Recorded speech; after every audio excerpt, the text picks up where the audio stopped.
Jeff, got to ask you, do you buy into this Treasury report, U.S. Treasury report, that the tax cuts will actually pay for itself? Well, I think they're going to add about 1% a year growth to GDP, and it will pay for itself over time, but we've got to give it a chance. Everyone wants to be an armchair critic and make the call first, but we've got to give it some time.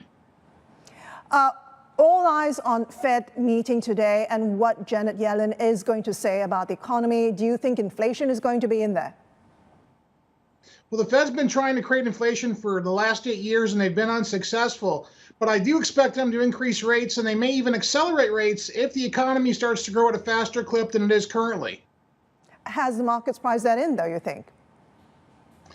I think the effect of the Fed increasing rates 0.25% is going to be benign to the effect of growth and benign to the effect of the stock market, just like it was in the summer of 2004 when we had 17 straight 25 basis point moves to get us from 1.75 to 5.25%. There was no effect, and I expect that will continue this time as well. What is the dot-com plot for next year? I mean, markets are pricing in 2, 3.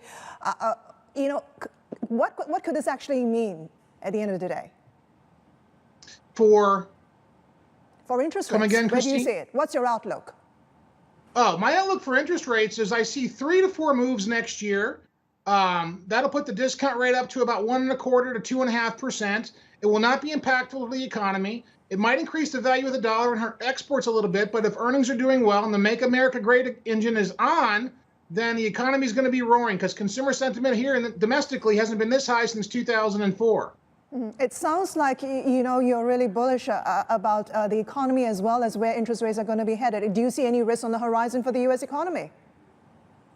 I don't see any risks on the horizon for the U.S. economy, except really for two. If there was a constitutional crisis and we had a Nixonian event, that could really dampen consumer sentiment here. Additionally, if earnings disappointed and we didn't have the earnings growth that everybody was anticipating, that could also be a damper.